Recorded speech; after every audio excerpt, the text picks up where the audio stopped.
Hi சினிஃபல் Siddha Sundararajan. ரீசெண்டாக வந்துட்டு போயிட்டு இருக்கிற ஒரு விஷயம் தான் என்னன்னா, hero worship movies is story oriented movies. இது ரெண்டுத்துக்கும் மிகப்பெரிய வாருங்கிறது ரீசெண்டாக போயிட்டு தான் இருக்கு.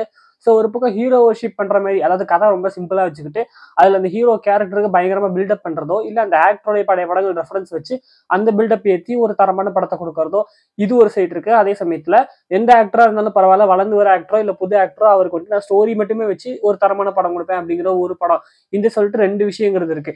இந்த படம் பிடிக்கிறவங்களுக்கு அந்த படம் பிடிக்காது, அந்த படம் பிடிக்கிறவங்களுக்கு இந்த படம் பிடிக்காது. இது மாதிரி ஒரு ரைவல்ரியா போய்கிட்டே இருக்கு. அந்த சமயத்துல வந்துட்டு இந்த ரெட்ரோ படம் இந்த ரெண்டுத்தையும் கம்பைன் பண்ண மாதிரி தான் இருக்குன்னு சொல்லிட்டு சொல்லணும்.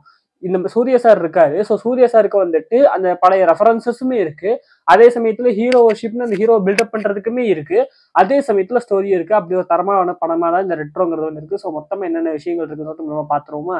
படத்தோடைய வந்துட்டு ஒன்லைனர் அப்படின்னு சொல்றதை விட தம்மம்னு தான் சொல்லணும். ஸோ தம்மம், ஸோ ஹீரோ கேரக்டர் அப்படி இருக்காரு இல்லையா? ஸோ நம்ம பாரிவேல் கண்ணன் அவருடைய தம்மம் பத்தி தான் இந்த படங்கிறது இருக்கு. தம்மம் அப்படின்னா பர்பஸ், லைஃபோட அவருக்கு இருக்கிற பர்பஸ் என்ன அப்படிங்கறத தேடுறது தான் இந்த லைஃப். இவருடைய இந்த ஹோல் லைஃப்ல காட்டப்படுது, இந்த ஹோல் படத்துல வந்துட்டு காட்டப்படுது. குழந்தையில இருந்து இவர் வந்துட்டு கடைசி வரையும், இந்த படம் முடிகிற வரையும் நிறைய விஷயங்கள் கடந்து போறாரு, நிறைய ஆட்களை கடந்து போறாரு, ஒவ்வொருத்தரும் இழக்கிறாரு. சில பேரை வந்துட்டு வாழ்க்கைக்குள்ள வராங்க, திரும்ப வெளியில போறாங்க, விட்டுட்டு போறாங்க. இந்த மாதிரி வந்து நிறைய விஷயங்கள் நடந்துகிட்டே இருக்கு. இவரை யூஸ் பண்ணிக்கிறதுக்கு சில பேர் பாக்குறாங்க. ஸோ இப்படி சொல்லிட்டு நிறைய விஷயங்கள் இருக்கும்போது இவருடைய தம்மமை இவர் கண்டுபிடிச்சு அது என்னங்கிறத அவர் செஞ்சாரா அப்படிங்கிறது தான் ஹோல் லைஃபா காமிச்சிருக்காங்க. இதுக்குமே இந்த படத்துல டிஸ்கஸ் பண்ணிருக்கிற விஷயமே இந்த ஆங்கர் மேனேஜ்மெண்ட்ங்கிறது, இந்த சைக்காலஜியை பத்தி லைட்டா டிஸ்கஸ் பண்ணிருக்காங்க. ஆங்கர் மேனேஜ்மெண்ட் வந்து நிறைய படங்கள் இதுவரை காமிச்சிட்டாங்க, கோவத்தை கண்ட்ரோல் பண்ண முடியாத ஹீரோ அப்படின்னு சொல்லிட்டு. பட் அது எப்படி கண்ட்ரோல் பண்ணணும் அப்படிங்கிறதுமே பெருசா சொல்லப்படல. இந்த படத்துலயுமே அது எப்படி கண்ட்ரோல் பண்ணணும் அப்படிங்கறத அவங்க சொல்லல. பட் இருந்தாலும் வந்துட்டு அந்த கோவம் அப்படிங்கிறது வந்துட்டு சும்மா ஒண்ணு இவனுக்கு இல்ல, அதுதான் இவனுடைய பவருங்கிற மாதிரி கொண்டு போயிருக்காங்க. ஸோ இது ஒரு ஃபேண்டசி எலமெண்ட்டுமே இந்த படத்துல இருக்கு. சொல்றேன் பரவாயில்ல சொல்றேன். ஸோ ஃபுல்லா சொல்லல, ஒரு விஷயங்கிறது இருக்கு. ஸோ அந்த இதன்படி வந்துட்டு இந்த ஆங்கரே, இந்த கோவமே, இந்த ஃபைட், இந்த சண்டை, இந்த வார், இதெல்லாம் இவனுக்குள்ள இருக்கிறதே இவனுக்கு ஒரு சூப்பர் பவர் மாதிரினே சொல்லலாம் கிட்டத்தட்ட. ஸோ அந்த கேரக்டருக்கு அதுங்கிறது வந்துட்டு குழந்தையில இருந்தே இருக்கு, பிறந்ததுல இருந்தே இருக்கு. படம் ஃபுல்லா அவர் சிரிக்கவே மாட்டாரு, குழந்தையிலேருந்து அவர் சிரிக்காத மாதிரி தான் காமிச்சிருப்பாங்க. ஸோ சிரிப்பு அப்படிங்கிறது இருக்கு இல்ல அப்படிங்கறத படத்தோட ஸ்டார்டிங்லேயே சொல்றாங்க. அது அங்கேயே ஃபோர் ஷேட் அப் பண்றாங்க. அதுக்கான லீடப்புங்கிறது செகண்ட் ஹாஃப்ல இருக்கு. ஸோ அந்த மேட்டருமே அழகா வந்துட்டு கொண்டு வந்திருந்தாங்க. ஸோ இதுக்கு நடுவில் வந்து ஹீரோயின் கேரக்டர் வந்துட்டு ஒரு லவ் பண்றாங்க. ஸோ அங்க விஷயங்கள் நடக்குது. இவங்க கூட இவங்க சேர்றாங்களா இல்லையா அப்படிங்கிறது ஒரு கதை, அது ஒன்று போகுது. பட் அதுல இருந்து இது வேற மாதிரி ஷிஃப்ட் தான் எடுக்குது. ஏன்னா அதை வந்துட்டு ஒரு பிளாட் பாயிண்டா யூஸ் பண்ணிருக்காங்க. சில படங்கள்ல காமிச்சிருப்பாங்க, ஒரு ஹீரோ வந்துட்டு அவர் ஹீரோயினையோ இல்ல வேற ஏதோ ஒரு விஷயத்த தேடி போவாரு. போகும்போது அவருக்கு வேற ஏதோ ஒரு பர்பஸ்ங்கிறது அமையும். இப்ப சும்மா உதாரணத்துக்கு நம்ம கத்தி படத்தை எடுத்துக்கிட்டோம் அப்படின்னா, காசை நோக்கி தான் போவார் கதிரேசன். பட் அவருக்கு வந்துட்டு அவருடைய பர்பஸா ஜீவானந்தோட இடம் அப்படிங்கிறது கிடைக்கும். ஸோ ஜீவானந்தோடைய அந்த பர்பஸை இவர் இது பண்ண வேண்டிய ஒரு சுச்சுவேஷனுங்கிறது வரும். காசுங்கிறத அவர் தேடி போறாரு. பட் இங்க இது நடக்குதுங்கிற மாதிரி ஹீரோயின் லவ் அதை வந்துட்டு தேடி போற இவருக்கு வந்துட்டு வேற ஒரு விஷயம் நடக்குது. அவருடைய தம்மம் அவருடைய கைக்கு கிடைக்குது. அதை செய்யறாரா இல்லையா அப்படிங்கறத கொண்டு போய் வச்சிருக்காங்க. சில பர்டிகுலர் கேரக்டர்ஸோடைய ரைட்டிங் ரொம்ப நல்லா இருந்துச்சு. அவங்களோட ஆக்டிங்கே செம்மையா இருந்துச்சு. முக்கியமா நம்ம ஜோஜு ஜார்ஜ் அவர் சொல்லவே தேவையில்லை. ஸோ அவரோட ஆக்டிங் வேற லெவல். ஸோ ஃபர்ஸ்ட் எடுத்தோடனே ஒரு 15 மினிட்ஸ் அந்த ஒரு சாங்குக்கு முன்னாடி ஒரு சீன், சாங்குக்கு பின்னாடி ஒரு சீன் சொல்லிட்டு ஃபுல்லா ஒரு ஒன் ஷாட் போயிருக்காங்க. ஸோ ஒரு லாஃபிங் புத்தாவுடைய இதுல ஆரம்பிச்சு அப்படியே போகுது. ஸோ அதுலயே அந்த லாஃபிங் புத்தாலே வந்துட்டு இருக்குது, சிரிப்பு இல்லை அப்படிங்கிற கன்வே பண்ற போறதுக்கு ஸ்டார்ட் பண்ணி ஒரு சீன் போய் அதுக்கப்புறம் சாங் போய் அதுக்கப்புறம் இன்னொரு சீன் வந்து அந்த ஒன் ஷாட் முடிஞ்ச உடனே தியேட்டரே பயங்கர கிளாப்ஸ். உண்மையில அது சூப்பரா பண்ணியிருந்தாங்க. நிறைய விஷயங்கள் அதுக்குள்ள நடந்துருந்துச்சு. எல்லாத்தையும் கோரியோகிராஃப் பண்ணி செம்மையா பண்ணியிருந்தாங்க. சனாவோட கேமியுமே அழகா இருந்தது. அவங்களோட ஆக்டிங் வந்துட்டு செம்ம சூப்பரா இருந்துச்சு. ஸோ ஒரு முக்கியமான சில கேரக்டர்ஸ் மட்டும் தான் மெயின் ஃபோக்கஸா வச்சிருக்காங்க. காம்ப்ளெக்ஸா கொண்டு போகவே இல்லை. சில பர்டிகுலர் கேரக்டர்ஸ் நமக்கு ஆல்ரெடி தெரிந்த முகங்கள், முன்னாடி கார்த்திக் சுப்ராஜ் படத்துல பார்த்த முகங்கள் வந்துட்டு அங்கங்க வந்து போறாங்களே தவிர அவங்களுக்குன்னு சொல்லிட்டு பெருசா வந்துட்டு ஒன்னும் ஸ்டோரி பில்ட் பண்ணல. சில கேரக்டர்ஸ் மட்டும் தான் கொண்டு வந்திருக்காங்க. அதுவுமே அழகா இருந்தது. அண்ட் பூஜா ஹெக்டேவோட ஆக்டிங்குமே செமையா இருந்தது. அவங்க வந்துட்டு ஒரு மாதிரி சாமிங்கா வந்து போறது அப்படித்தாங்க காமிச்சிருக்காங்க. அவங்களுடைய அந்த இதுங்கிறது வந்துட்டு கிட்டத்தட்ட அவங்கதான் கூட்டு போற மாதிரி சொல்றாங்க. ஸோ கிட்டத்தட்ட கொஞ்சம் லூஸ் தரமான ஒரு கேரக்டர்னு சொன்னா வச்சுக்கலாம். ஏன்னா அப்படிதான் இருக்கும். ஏன்னா அவர் கோவப்படுறாரு அப்படிங்கும் போது ஒண்ணு விட்டு போயிடுவாங்க, கோவத்தை விட்டேன் அப்படி சொல்லணும்னு திரும்பி வந்துருவாங்க. இப்படிதான் ஒரு கார்ட்போர்ட் கேரக்டர் மாதிரி எழுதியிருக்காங்க. பட் இருந்தாலுமே அதுக்குமே சில டைமென்ஷன்ஸ் வந்துட்டு இன்னும் கொஞ்சம் அமைச்சிருந்துச்சுன்னா அப்படின்னா இன்னும் கொஞ்சம் நல்லா இருந்திருக்கும். அந்த கேரக்டரோட டெஃபினிஷனுங்கிறது சரியா இல்லை. ஏன்னா இவன் கோவப்படுறான்னு சொல்லிட்டு போயிட்டாங்க. இப்ப அவன் கோவத்தை விட்டாருன்னு திரும்பி சேர்ந்தாங்க. திரும்பி இவன் கோவப்படுறான்னு சொல்லிட்டு திரும்பியும் போயிட்டாங்க. கிளைமேக்ஸும் திரும்பி சேர்ந்துடுறாங்க, இவனுடைய கோவத்தை விட்டுட்டான் அப்படின்னு சொல்லிட்டு. ஸோ இது ஒரு மாதிரி இப்படியே இருந்தது. அவங்களுடைய இந்த இதை வந்துட்டு சரியா சொல்லலை. ஏன்னா கிளைமேக்ஸ்ல அவனுடைய கோவத்துக்கான ஒரு இது சொல்றாங்க. இதனாலதான் இந்த கோவங்கிறது வந்துட்டு இவனுக்கு சும்மாலாம் கிடையாது, ஒரு காரணத்துக்காக தான் இருக்கு. அண்ட் ஆல்சோ வந்துட்டு கோபம் ஒருத்தனுக்கு இருக்கு அப்படின்னா அவன் தப்பானவன் கிடையாது. அந்த கோபம் வந்துட்டு சில பேத்துக்கு நன்மையை ஏற்படுத்தலாம். அவருடைய சண்டைங்கிறது சில பேத்துக்கு நன்மையை ஏற்படுத்தலாம் அப்படிங்கிறத படத்துல சொல்ல வந்திருக்காங்க. பட் அது இன்னும் கொஞ்சம் கரெக்டா ஹீரோயினுக்கு கன்வே ஆகிற மாதிரி சீன்ஸுங்கிறது இல்லை. மேபி அதெல்லாம் கட் பண்ணிட்டாங்களா, ஏதாவது டேட்டட் சீன் போயிடுச்சா என்னங்கிறது தெரியல. பட் ஹீரோயினுக்கு அதை கன்வே பண்ணி ஹீரோயின் வந்துட்டு அக்செப்ட் பண்ணிக்கிற மாதிரி இல்லாம டக்குன்னு உடனே அவங்க சேர்ந்த மாதிரி காமிச்சிட்டாங்க. நடுவில் சீனை கட் பண்ணிட்டாங்களா என்னங்கிறது தெரியல. அவங்க ஹீரோயினுக்கு அது கன்வே ஆன மாதிரி சரியாகிறது புரியல எனக்கு. அந்த விஷயம் ஒரு மாதிரி இருந்தது.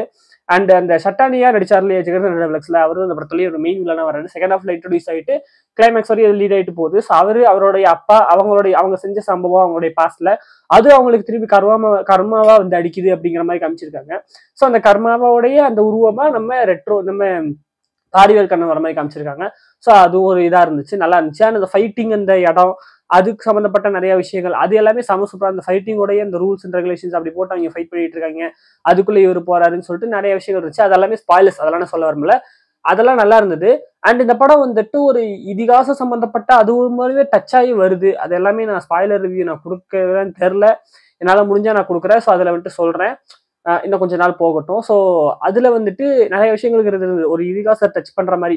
இதிகாசம்னா ஒரு பர்டிகுலரா இல்லை, வழக்கமாவே இந்த சாமி கதைகள் அவதாரம் எடுத்து சாமி வருது அப்படிங்கும்போது அதுக்குன்னு சில ட்ரைட்ஸ் இருக்கும், அதுக்குன்னு சில ரூல்ஸ் அண்ட் ரெகுலேஷன்ஸ் இருக்கும், அந்த கதைக்கு சில லிமிடேஷன்ஸ் இருக்கும். ஸோ அந்த கதைக்கு இருக்கிற அந்த சாராம்சங்கள் எல்லாமே இந்த கதையில பூர்த்தியான மாதிரி இருந்தது. ஸோ லிமிடேஷன்ஸ், அதோட ரூல்ஸ் அண்ட் ரெகுலேஷன்ஸ் என்னென்ன இருக்கு, என்ன பர்பஸ், அந்த பர்பஸ் முடிஞ்சோடனே அந்த அவதாரங்கிறது எங்க போகும், என்ன செய்யும், அது எல்லாமே கரெக்டா உதாகிற மாதிரி இருந்துச்சு. அந்த அவதாரங்களுக்கு சில குறைகளுமே இருக்கும், சில வழிகள் இருக்கும், அது மாதிரி காமிச்சிருப்பாங்க. அதையுமே கரெக்டா இங்க வந்து அதை ஃபிக்ஸ் பண்ண மாதிரி இருந்தது. அண்ட் அந்த ஆர்க் அப்படின்னு சொல்லிட்டு சொல்லுவாங்களா, எங்க ஆரம்பிச்சு எங்கேயே முடியுதுன்னு சொல்லிட்டு, அதுலயுமே நீங்க வந்துட்டு கதை ரீதியா பட ரீதியா பார்த்தா அப்படி கிடையாது. பட் பாரிவேல்கனோட லைஃபா பார்த்தா அவர் எங்க தொடங்கினாரோ அங்கேயே திரும்பி வந்து முடியாது. அது அவருடைய தம்மம்ங்கிறது பூர்த்தி ஆகுது அப்படிங்கிற மாதிரி சொல்லலாம். அண்ட் ஆல்சோ வந்துட்டு நீங்க ஃப்ளோல போகும்போது உங்களுக்கு வந்துட்டு இந்த தம்மம் தான் அவரை இழுத்துட்டு போகுதுங்கிறது நமக்கும் தெரியாது, பாரிவேல்கனுக்கும் தெரியாது. அவர் வேற ஏதோ ஒரு விஷயமா தான் போயிட்டு இருப்பாரு, வந்துட்டு இருப்பாரு. அவர் ஒவ்வொரு இடத்துக்கும் டிராவல் பண்ணி வேற வேற இடங்கள் போகும்போது நம்ம வந்துட்டு அந்த கதையை ஃபோக்கஸ் பண்ணி தான் போவோம். பட் அது அங்க வந்ததுக்கான காரணங்கிறது வேற அப்படிங்கிற சொல்ற மாதிரி இருந்துச்சு. இதுவுமே ஒரு சைக்காலஜியான சில விஷயங்கள் இருக்கு. ஏன்னா இப்ப சில நேரங்கள் நம்ம வாழ்க்கையிலே கூட வந்துட்டு நமக்கு தெரியாது நம்ம ஏன் ஒரு விஷயத்த செய்யறோம்னு சொல்லிட்டு. நம்ம நாட்டுக்கு செஞ்சுட்டு இருப்போம். பட் செஞ்சு முடிச்சு அதுல ஏதோ ஒன்று நடக்கும்போது தான் வந்துட்டு சம்பந்தமே இல்லாம நாம ஏன் இதை செஞ்சோம், ஸோ இது வந்துட்டு ஒரு விதி தான் நம்மளை எடுத்துட்டு வந்திருக்குன்னு சொல்லுவோம். ஸோ தம்மம் அந்த பர்பஸ், இந்த பர்பஸ்க்காக தான் நீங்க வந்திருக்கீங்க அப்படின்னு சொல்லிட்டு. சச்சின் படத்துல கூட அந்த மழையில வந்துட்டு அப்படி இப்படி சுத்தி சுத்தி போயிட்டு கடைசியில போய் ஹீரோயினை பார்த்தா இதுக்கு தான் இவ்வளவு தூரம் இழுத்துட்டு வந்துச்சான்னு கேட்பாரு. ஸோ அந்த மாதிரி வந்துட்டு இந்த ஹீரோயின் ஃபாலோ பண்ணிட்டு ஒரு போறவரு ஒரு இடத்துக்கு போறாரு, அங்க போய் அவரோட தம்மம் அப்படிங்கிறது அங்க தெரியுது. அந்த விஷயம் ரொம்ப அழகா பொயட்டிக்காவும் இருந்தது. ரைட்டிங்கா அது ரொம்ப ஒரு ஒரு இதாண்டா சினிமாங்கிற சொல்ற அளவுக்கு இருந்தது. ஏன்னா இதாண்டா சினிமா அப்படின்னு ஏன் சொல்றேன்னா, உண்மையிலேயே சினிமானா அதுதான். ஒரு 3 ஆக்ட் ஸ்ட்ரக்சர்ல இங்க ஆரம்பிச்சு இங்க போய் இப்படி போய் முடியுது. அது எப்படி அந்த போற இதுங்கிறது வந்துட்டு எந்த அளவுக்கு அழகா, இந்த அளவுக்கு வந்துட்டு பொயட்டிக்காவோ இல்ல இதாவோ இருக்கு அப்படிங்கிறது இருக்குல்ல, அந்த வகையில இதாண்டா சினிமா அப்படிங்கிற ஒரு விஷயங்கிறது இருந்தது.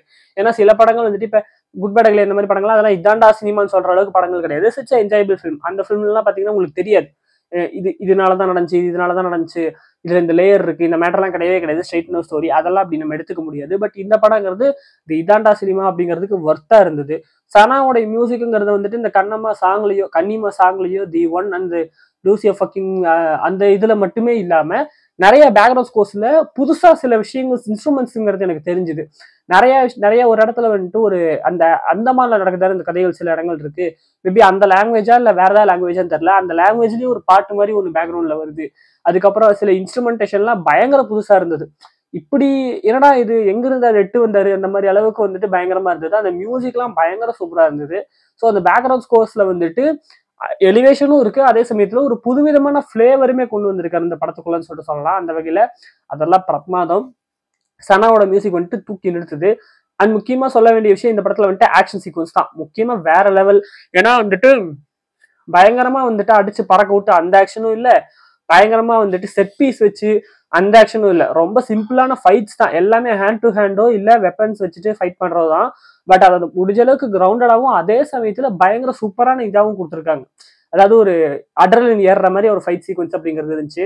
முக்கியமா படத்தோட ஓப்பனிங்லேயே வந்துட்டு சூர்யா சாரோட இந்த யங்கர் வெர்ஷன் இந்த கேரக்டருக்கு வந்துட்டு அவரோட பையன் நடிச்சிருப்பாரு.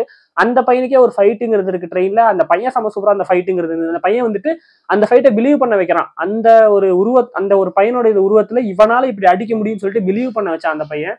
அந்த ஆக்டர் வந்துட்டு சம சூப்பரா பண்ணியிருந்தாப்புல. அதே மாதிரி சூர்யா சார் கொடுத்த இந்த ஆக்ஷன் சீக்வன்ஸ்ல நிறைய டாக்டிக்ஸ் அவருக்கு வந்துட்டு சின்ன வயசுல அவரு கராத்தே கத்துக்கிறாரு. அதுக்கேற்ற மாதிரி ஹேண்ட் காம்பட்ஸ்ல வந்துட்டு சில ஸ்டைல்ஸ் வச்சு அவரோட கையை சுத்துறது, அதுக்கப்புறம் அவருக்குன்னு ஒரு வெப்பன் ரெண்டு ஸ்டிக் வச்சு அந்த வெப்பன் ஐகானிக்கா அது ஒண்ணுன்னு சொல்லிட்டு நிறைய ஸ்டைல்ஸை ஃபாலோ பண்ணியிருந்தாங்க. ஸோ ஒரே மாதிரி அந்த ஃபைட்ஸ் வந்துட்டு ஒரு பயங்கரமா வந்தாரு அடிச்சு தூக்குனாரு அப்படி இல்லாம அந்த ஹீரோ கேரக்டருக்கு ஒரு ஸ்டைல் ஆஃப் ஃபைட்டுங்கிறது இருக்கு. இந்த ஸ்டைல்ல தான் இவர் ஃபைட் பண்ணுவாரு அப்படிங்கறத அழகா காமிச்சிருந்தாங்க. அதெல்லாம் ரொம்ப சூப்பரா இருந்துச்சு. ஸோ ஆக்ஷன் சீக்வன்ஸுங்கிறது ஒரு மிகப்பெரிய பலமா இந்த படத்துல இருந்துச்சு. ஸோ லவ் லாஃப்டர் வார்ன்னு சொல்லிட்டு 3 சாப்டருங்கிறது இந்த படத்துல முடிஞ்சு, அது போகவே இன்னொரு 2-3 சாப்டர் அப்படிங்கிறது இருக்கு. அது எல்லாமே வந்துட்டு செம சூப்பரா அது எல்லாமே நீங்க படம் பார்த்து தெரிஞ்சுக்க அது என்ன சாப்டர், அது என்ன கதையை கொண்டு போகுதுன்னு சொல்லிட்டு. முக்கியமா இந்த படத்துல வந்துட்டு நான் கவனிச்ச விஷயம் என்னன்னா, கார்த்திக் சுப்ராஜ் படங்கள்ல எப்பயுமே ஒரு எண்டிங் வந்துட்டு ஒரு ஓப்பனா முடிப்பாரு. எப்பயுமே ஒரு கொடுக்கறது தான். பேட்டையில பார்த்தா அந்த வில்லனை வந்துட்டு கொன்னாரா இல்லையாங்கிறது காமிச்சிருக்க மாட்டாங்க, அப்படியே முடிச்சிருப்பாங்க. இறைவியில கூட வந்துட்டு அவங்க எல்லாம் ஒரு சோகமா முடிச்சிருப்பாங்க. அது ஒரு ஓப்பன் எண்டிங் மாதிரி இருக்கும். ஜிகர்தண்டா டப்ளெக்ஸ்ல லீடு வச்சிருப்பாரு. ஸோ இந்த மாதிரி ஜகமை தந்திரத்துல வந்துட்டு போருங்கிறத வந்துட்டு முடிக்கவே முடியாது அப்படிங்கிற மாதிரி ஒரு விஷயம் சொல்லியிருப்பாரு. ஸோ இந்த மாதிரி தான் இருக்கும். பட் இந்த படம் தான் ஒரு ஃபுல்லா முடிஞ்ச ஒரு கதையா இருந்தது. அண்ட் சுபம் போட்டாங்க முக்கியமா. ஏன்னா கார்த்திக் சுப்ராஜ் படங்கள்ல சுபம்லாம் நான் பார்த்ததே கிடையாது. சுபம் போட்டதுங்கிறது அவர் முன்னாடியே சொல்லிட்டு இருந்தது தான். இந்த படம் வந்துட்டு 90s படங்களுடைய ஃபார்மேட்ல இருக்கும் அப்படின்னு சொல்லிட்டு. மேபி அதனால கூட அந்த விஷயங்கிறது இருக்கலாம். ஹீரோ இன்ட்ரோடக்ஷன், ஹீரோ இது, அப்புறம் ஹீரோ எங்க போறாரு, அவருடைய பர்பஸ், அதுக்கப்புறம் அந்த முடிக்கிறாரு, அதோட சுபம். இந்த ஒரு இதை வந்துட்டு ஃபாலோ பண்ணியிருந்தாங்க. மேலோட்டமா பார்த்தா அது தெரியாது. கொஞ்சம் உத்து பார்த்தா ஃபர்ஸ்ட் ஆக்ட் மட்டும் தான் இருக்காது. மேக்சிமம் இந்த 3 ஆக்ட் ஸ்ட்ரக்சர்ல ஒரு ஃபர்ஸ்ட் ஆக்ட் எடுத்துட்டு பண்ணியிருக்காரு. ஃபர்ஸ்ட் ஆக்டை வந்துட்டு செகண்ட் ஆக்ட்ல ஃபிக்ஸ் பண்ணி பிளெண்ட் பண்ணி கொடுத்துருக்காரு. பட் மற்றபடி ஒரு கிளாசிக் படங்கள் இருக்கும்ல, கிளாசிக்கா 90s ரிலீஸ் ஆனா இப்ப ரிலீஸ் ஆயிட்டு இருக்கிற ஒரு கரெக்டா 3 ஆக்ட் ஸ்ட்ரக்சரை ஃபாலோ பண்ற படங்கள்னு சொல்லிட்டு இருக்கும். அது வந்துட்டு பெர்ஃபெக்டா இருக்கும். அந்த பெர்ஃபெக்ஷன் தான் இந்த படத்துலயுமே இருந்தது. ஜஸ்ட் அந்த ஃபர்ஸ்ட்ல மட்டும் அந்த ஃபர்ஸ்ட் ஆக்டை கொஞ்சம் கம்ப்ரஸ் பண்ணி செகண்ட் ஆக்ட்ல இது வந்துட்டு ஃபிக்ஸ் பண்ணிக்கிட்டாரு, பிளெண்ட் பண்ணிட்டாரு. பட் மற்றபடி வந்துட்டு ஒரு 90s படத்துலயே அந்த ஃபார்மெட்ல தான் இருந்தது. அதே ஃபார்மெட் தான். நீங்க நல்லா கவனிச்சா தெரியும், மேலோட்டமா பார்த்தா தெரியாது. நீங்க வேணா கம்பேர் பண்ணி பாருங்க. ஏதோ ஒரு பழைய படத்தை எடுத்துட்டு ஒரு பழைய கமர்ஷியல் படத்தை எடுத்துட்டு ஒரு ஆக்ஷன் கலந்த ஒரு கமர்ஷியல் படத்தை எடுத்துட்டு கம்பேர் பண்ணி பாத்தீங்கன்னா முக்கியமா செகண்ட் ஆஃப் பெர்ஃபெக்டா மேட்ச் ஆகும். ஒவ்வொரு சீனும் ஒவ்வொரு மேட்டரும் வந்துட்டு பெர்ஃபெக்டா மேட்ச் ஆகும். இது இந்த ஆர்டர்ல தான் இருக்கு அப்படின்னு சொல்லிட்டு அதுக்கேற்ற மாதிரி சுபம் போட்டதுமே செம்ம சூப்பரா இருந்துச்சு. ஸோ ஓவராலாவே ஒரு தரமான படம். முக்கியமா ஆக்ஷன் ஆக்ஷன் ஆக்ஷன் அண்ட் அதோட வந்துட்டு எமோஷன் நிறைய விஷயங்களுக்கு இது டிஸ்கஸ் பண்றாங்க. ஸோ இந்த முக்கியமா இந்த ஹீரோ கேரக்டருடைய டயலமா, அவரோட மென்டல் ஸ்டெபிலிட்டி, அது ஒண்ணு, அதுக்கப்புறம் இந்த லவ் மேட்ரு, அதுக்கப்புறம் வந்துட்டு இந்த வார், இந்த சண்டை, இது மூணுமே இருக்கு. ஸோ லாஃப்டர் அப்படிங்கிறது கம்மியாக தான் இருக்கு. மற்றபடி ஒரு தரமான படம். ஸோ கண்டிப்பா தியேட்டர்ல போய் என்ஜாய் பண்ற படம் தான். ஒரு தியேட்டரிக்கல் எக்ஸ்பீரியன்ஸ் தான். ஸோ ஒரு பயங்கர ஒரு இதா இருக்கும். ஃபேமிலியோட போய் தாராளமா பார்க்கலாம். ஸோ இந்த படத்தை பார்க்காதவங்க கண்டிப்பா போய் தியேட்டர்ல செக் பண்ணி பாருங்க. ஸோ ஒரு தரமான படம். ஸோ இந்த படத்தை பார்த்தவங்க உங்களோட ரிவ்யூஸ் என்ன அப்படிங்கிறத கமெண்ட்ல சொல்லுங்க.